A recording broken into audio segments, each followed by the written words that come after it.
जय हिंद प्यारे साथियों। स्वागत है आप सभी का स्वामी क्लासेस फाजिलिका में।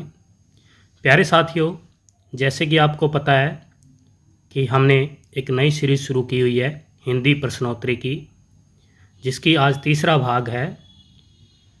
प्यारे विद्यार्थियों, आज की इस क्लास में हम बेहतरीन 23 क्वेश्चन का अध्ययन करेंगे जो कि अक्सर परीक्षा में पूछे ही जाते हैं। ये जो प्रश्न है वो पीजीटी, टीजीटी और मास्टर कैडर हिंदी की दृष्टि से बहुत ही महत्वपूर्ण होने वाले हैं, तो वीडियो के अंत तक जुड़े रहें। प्यारे साथियों, शुरू करते हैं आज की क्लास। और आज की क्लास का पहला क्वेश्चन आपके स्क्रीन के ऊपर है। बहुत ही इम्पोर्टेंट क्वेश्चन जो कि अक्सर परीक्षा में पूछा ही जाता है। पहला क्वेश्चन में हमसे पूछ रहा है, सदा प्रसन्न रहने वाला और कला प्रेमी नायक है। 4 विकल्प दिए गए हैं, सही विकल्प का चयन करना है। नायक से संबंधित क्वेश्चन है, आंसर है बी ऑप्शन। जो विद्यार्थी बी ऑप्शंस को चुन रहे थे वो बिल्कुल सही हैं। जो धीर ललित नायक है वो क्रीड़ा प्रेमी भी होता है और श्रृंगार प्रेमी भी होता है। धीर ललित जो नायक है सदा प्रसन्न रहने वाला होता है, कला प्रेमी होता है, क्रीड़ाओं का प्रिय होता है और श्रृंगार प्रेमी भी होता है। धीरोदात्त जो नायक है वो श्रेष्ठ गुणों से संपन्न होता है, शूरवीर होता है, महाबलशाली होता है और दृढ़ निश्चय वाला होता है। धीरोदत्त जो नायक है वो गंभीर, मानी, घमंडी, ईर्ष्या, छल कपट और क्रोधी स्वभाव का होता है धीरोदत्त नायक। और धीर प्रशांत जो नायक है वो धैर्यशाली, नम्रताशील, शांत गुणों वाला और प्राय ब्राह्मण कुल से उत्पन्न हुआ माना जाता है। तो प्यारे साथियों, बढ़ते हैं अगले क्वेश्चन की ओर। 2 नंबर क्वेश्चन देखते हैं। दूसरा नंबर क्वेश्चन में हमसे पूछ रहा है, शासकीय अधिकारियों का शासन कहलाता है। बहुत ही महत्वपूर्ण क्वेश्चन है और परीक्षाओं में पूछा ही जाता है। 4 विकल्प दिए गए हैं, सही विकल्प का चयन करना है। पहले विकल्प में तानाशाही, दूसरे विकल्प में समाजवादी शासन, तीसरे विकल्प में नौकरशाही शासन या डी विकल्प, ये सभी सही हैं। राइट आंसर का चयन करने हैं। जो विद्यार्थी सी ऑप्शंस की तरफ जा रहे हैं वो बिल्कुल सही हैं। राइट आंसर है सी ऑप्शन। 2 नंबर क्वेश्चन का सी ऑप्शन बिल्कुल सही है। 3 नंबर क्वेश्चन की तरफ बढ़ते हैं। 3 नंबर क्वेश्चन देखो क्या पूछ रहा है, जिसे देश से निकाला गया हो। 3 नंबर क्वेश्चन में जिसे देश से निकाला गया हो, बहुत ही इंपॉर्टेंट क्वेश्चन है। 4 विकल्प फिर से दिए गए हैं, A B C D. Right answer का चयन करना है। सभी विद्यार्थी राइट आंसर का चयन करेंगे। राइट आंसर जा रहा है ए ऑप्शंस, निर्वासित। देश से निकाला गया हो के लिए एक शब्द है निर्वासित। निर्मूल क्या होता है? निर्मूल का मतलब होता है बिना जड़ का। और निर्थक का अर्थ क्या लिया जाता है? अर्थ रहित। प्यारे साथियों, चलते हैं 4 नंबर क्वेश्चन की तरफ। 4 नंबर क्वेश्चन का उत्तर देना है। 4 नंबर क्वेश्चन में हमसे क्या पूछ रहा है, 15 दिनों में होने वाला कहलाता है। 15 दिन में होने वाला कहलाता है।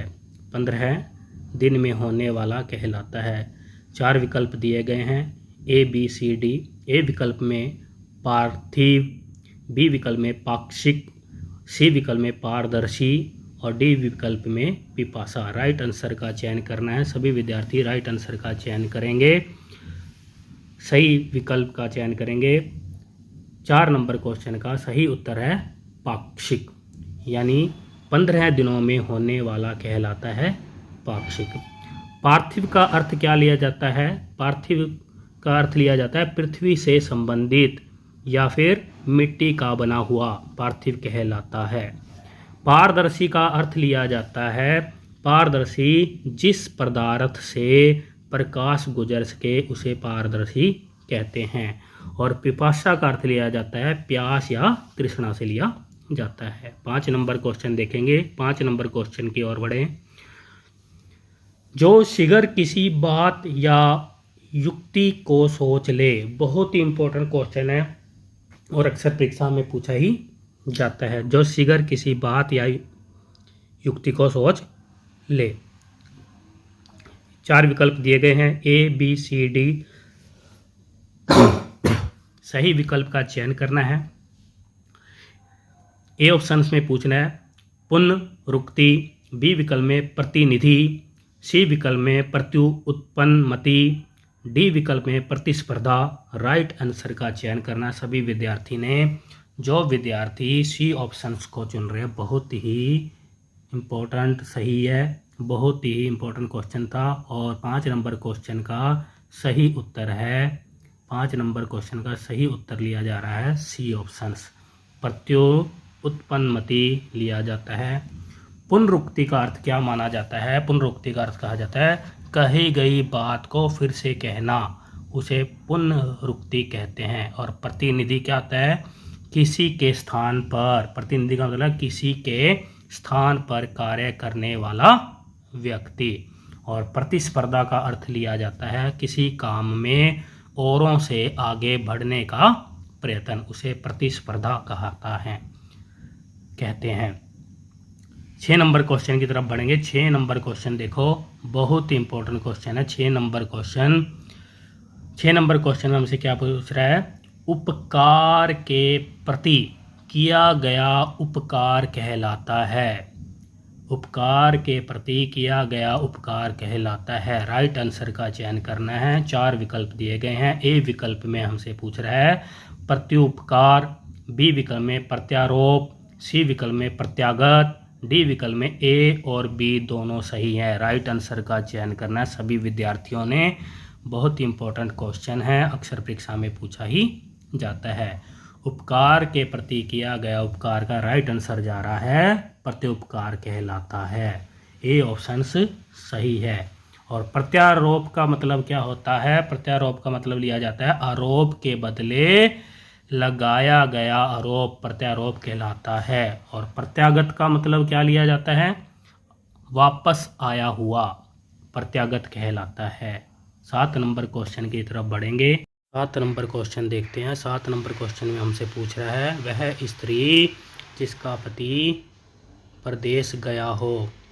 राइट आंसर का चयन करना है। 4 विकल्प हमें दिए गए हैं, ए बी सी डी। सही उत्तर का चयन करो। राइट आंसर का चयन करना सभी विद्यार्थियों ने मिलकर। राइट आंसर जा रहा है। जो विद्यार्थी राइट आंसर चुन रहे हैं, बी ऑप्शन जो चुन रहे हैं बिल्कुल सही है। Right answer is B. B answer is right है। प्रोषित पतिका 7वें नंबर क्वेश्चन का उत्तर है प्रोषित पतिका। सभी विद्यार्थी 8 नंबर क्वेश्चन की तरफ बढ़ेंगे। अगला क्वेश्चन को हम देखते हैं। अगला क्वेश्चन है व्याकरण के कितने अंग या विभाग होते हैं? 8 नंबर क्वेश्चन में हमसे पूछ रहा है व्याकरण के कितने अंग या विभाग होते हैं। 4 विकल्प दिए गए हैं। ए विकल्प में 4 होते हैं, बी विकल्प में 3 होते हैं, सी विकल्प में 2 होते हैं या फिर डी विकल्प में 5 दिया गया है। यानी व्याकरण के कितने अंग होते हैं? सभी विद्यार्थी राइट आंसर का चयन करेंगे। 8 नंबर क्वेश्चन का सही उत्तर जा रहा है 3। यानी व्याकरण के अंग या विभाग कितने होते हैं? 3। कौन कौन से होते हैं? वर्ण विचार, शब्द विचार और वाक्य विचार। ये व्याकरण के 3 अंग होते हैं। 9 नंबर क्वेश्चन की तरफ बढ़ेंगे। बहुत इंपॉर्टेंट क्वेश्चन है। निम्न में से कौन सा संवृत्त स्वर है? बहुत इंपॉर्टेंट क्वेश्चन है और स्वर से हमसे क्वेश्चन पूछा गया है। मैं आपको यहाँ पर बता देता हूँ कि मुंह खुलने के आधार पर स्वरों को 4 भागों में बांटा जाता है। पहले भाग में बांटा गया है जिसको बोलते हैं संवृत्त स्वर, दूसरे को अर्ध संवृत्त बोलते हैं, तीसरे को विवृत बोलते हैं और चौथे को अर्ध विवृत बोलते हैं। और 9वें नंबर क्वेश्चन में हमसे पूछा गया है संवृत्त स्वर की पहचान करनी है। राइट आंसर का चयन करेंगे सभी विद्यार्थी। 4 विकल्प दिए गए हैं, सही उत्तर जा रहा है 9वें नंबर क्वेश्चन का सही उत्तर है ए ऑप्शंस। यानी निम्न में से संवृत्त स्वर कौन से हैं? ई है। ए जो है बी ऑप्शंस वाला ए जो है वो अर्ध संवृत है, सी ऑप्शंस वाला अर्ध विवृत है और डी ऑप्शंस वाला जो आ है वो विवृत कहलाता है। 10 नंबर क्वेश्चन की तरफ बढ़ते हैं। बहुत इंपॉर्टेंट क्वेश्चन है 10 नंबर क्वेश्चन। निम्न में से कौन सा मूर्धन्य स्वर है? फिर से स्वर के बारे में पूछा गया है, स्वर से संबंधित क्वेश्चन है। और आपको मैं बता देता हूँ, हमारे व्याकरण में वर्ण 2 प्रकार के होते हैं, स्वर और व्यंजन। और यहाँ पर हमसे 10 नंबर क्वेश्चन में पूछ रहे हैं कि मूर्धन्य स्वर कौन सा है, निम्नलिखित में से बताओ। 4 विकल्प दिए गए हैं। ए विकल्प में ए है, बी विकल्प में ई, सी विकल्प में री और डी विकल्प में ए है। राइट आंसर का चयन करना है। जो विद्यार्थी सी ऑप्शंस की तरफ जा रहे हैं बिल्कुल सही है। 10 नंबर क्वेश्चन का मूर्धन्य स्वर कौन से हैं? री कहलाता है। ए जो है वो कंठ्य है, ई जो है वो तालव्य है और ए जो है कंठ तालव्य कहलाता है। 11 नंबर क्वेश्चन की तरफ बढ़ते हैं। बहुत इंपॉर्टेंट क्वेश्चन है। निम्न में से कौन सा घोष स्वर है? फिर से स्वर के बारे में पूछा गया है और अब के बार घोष स्वर के बारे में पूछा गया है। निम्नलिखित में से बताना। 4 विकल्प दिए गए हैं, सही विकल्प का चयन करना है। ए बी सी डी कौन सा सही है? सभी विद्यार्थी सही आंसर लगाएंगे।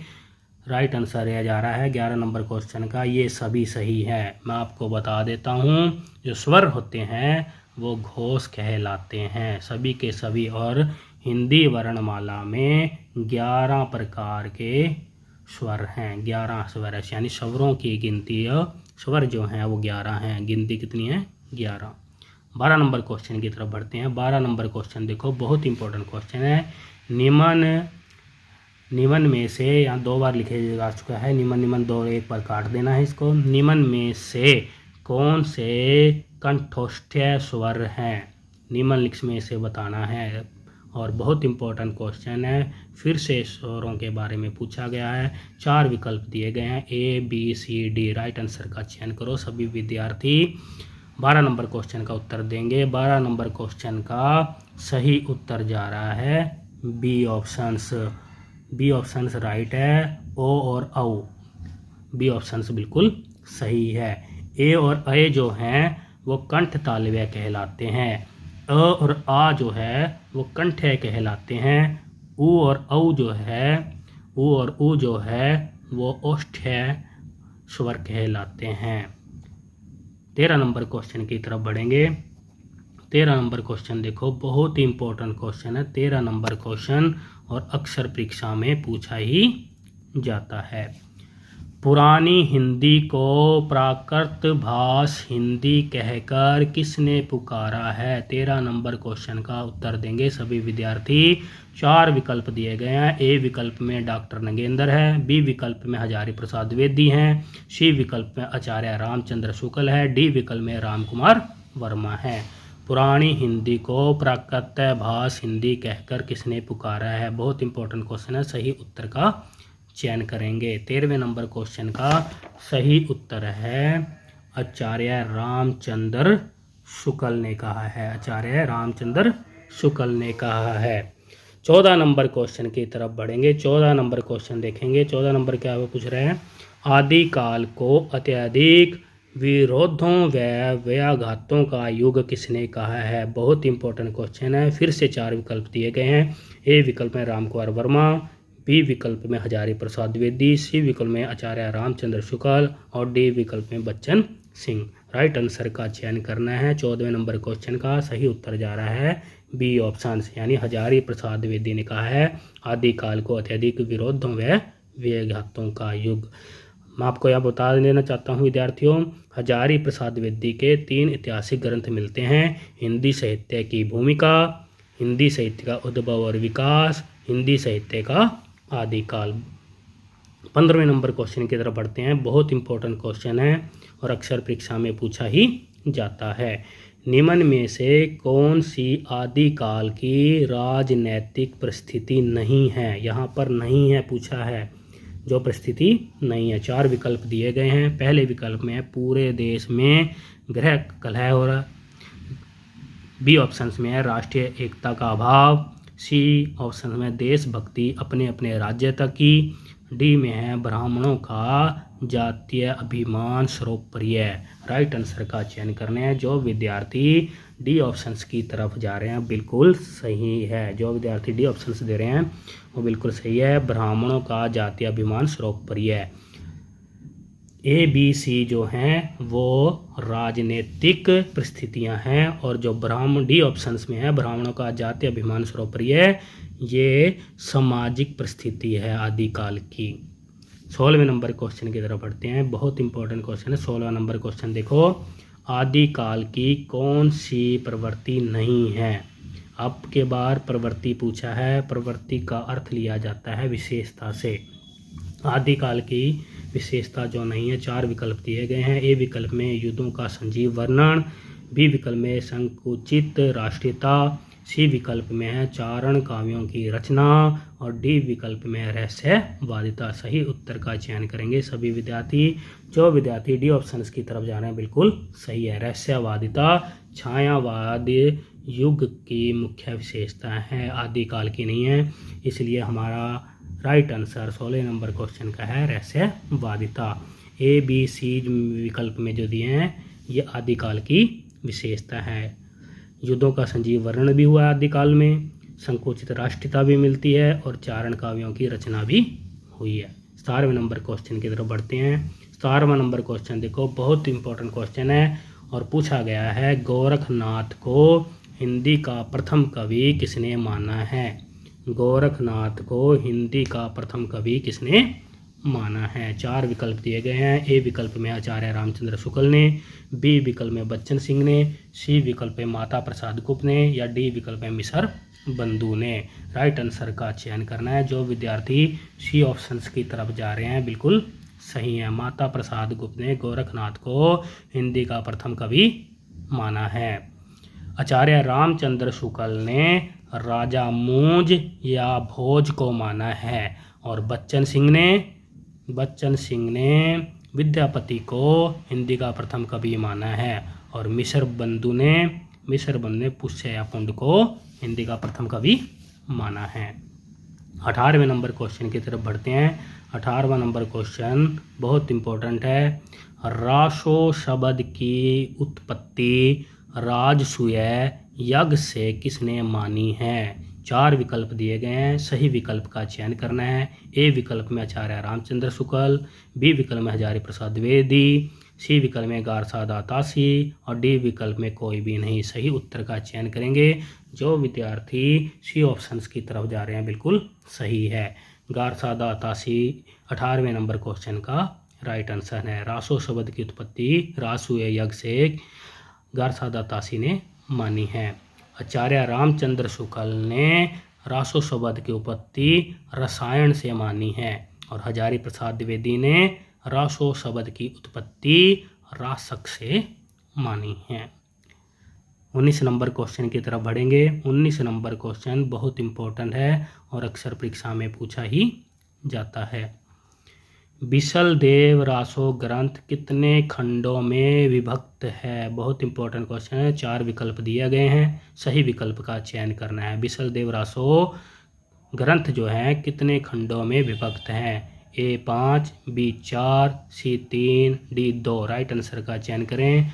जो विद्यार्थी बी ऑप्शंस की तरफ जा रहे हैं वो बिल्कुल सही है। बिसल देव रासो 4 खंडों में विभक्त है और मैं आपको बता देता हूँ कि जो बिसल देव रासो ग्रंथ है वो नरपति नाल्य द्वारा रचा गया है।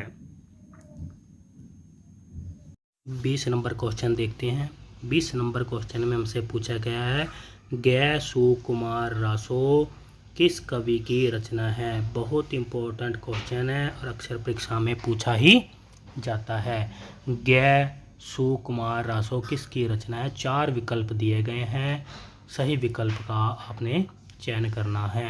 ए ऑप्शन में पाल लहन, बी में दिलहन, सी में नरपति नाल्य, डी जगनिक। राइट आंसर का चयन करना है। सभी विद्यार्थी राइट आंसर का चयन करेंगे। 20 नंबर क्वेश्चन का सभी उत्तर चयन करेंगे। बहुत इंपॉर्टेंट क्वेश्चन है और अक्सर परीक्षा में पूछा ही जाता है। राइट आंसर जा रहा है B options right answer is B options दिलहन देशों कुमार रासो का ग्रंथ है। अगला क्वेश्चन की तरफ बढ़ते हैं। 21 नंबर क्वेश्चन में हमसे पूछ रहा है चंदबरदाई को छप्पियों का राजा किसने कहा है। बहुत इंपॉर्टेंट क्वेश्चन है, अक्षर परीक्षा में पूछा ही जाता है। 4 विकल्प हैं, ए बी सी डी। सही विकल्प का चयन करना है सभी विद्यार्थियों ने। ए में आचार्य रामचंद्र शुक्ल, बी में शिव सिंह सैगर, सी में डॉक्टर गिरेसन, डी में गारसादा तासी है। राइट आंसर का चयन करो। 21 नंबर क्वेश्चन का उत्तर देना है। जो विद्यार्थी 21 नंबर क्वेश्चन का बी ऑप्शन सुन रहे हैं बिल्कुल सही है। शिव सिंह सैगर ने चंदबरदाई को छप्पियों का राजा कहा है। बहुत इंपॉर्टेंट क्वेश्चन था और अक्षर परीक्षा में पूछा ही जाता है, तो याद कर लें।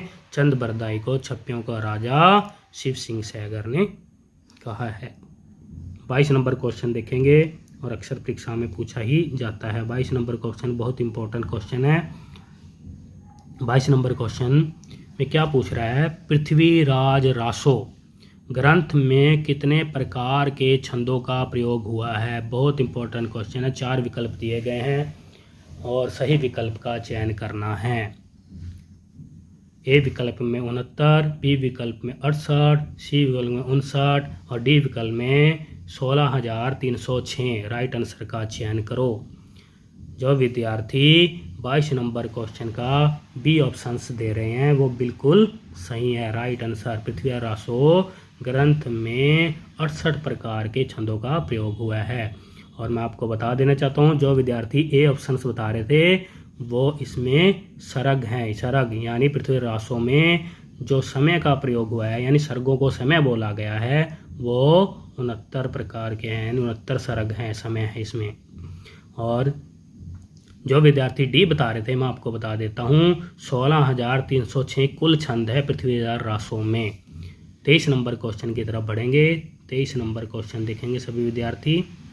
बहुत इंपॉर्टेंट क्वेश्चन है। पृथ्वीराज रासो को किस किस ने अप्रमाणिक माना है। बहुत इंपॉर्टेंट क्वेश्चन अक्षर परीक्षा में पूछा ही जाता है। और आज की वीडियो का अंतिम क्वेश्चन है। सभी विद्यार्थी सही उत्तर का चयन करेंगे। 4 विकल्प दिए गए हैं। ए विकल्प में हमसे हैं डॉक्टर बुल्लर और आचार्य रामचंद्र शुक्ल, बी विकल्प में हजारी प्रसाद द्विवेदी और सुनीति कुमार चटर्जी, सी विकल्प में है श्याम सुंदर दास, मिसर बंधु और कर्नल टॉड, डी विकल्प में है इन सभी ने।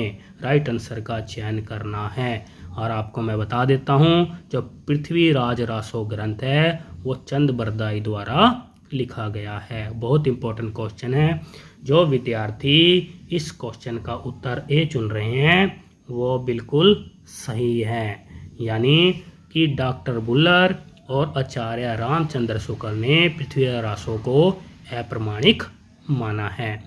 हजारी प्रसाद द्विवेदी ने और सुनीति कुमार चटर्जी ने पृथ्वीराज रासो को अर्ध प्रमाणिक माना है।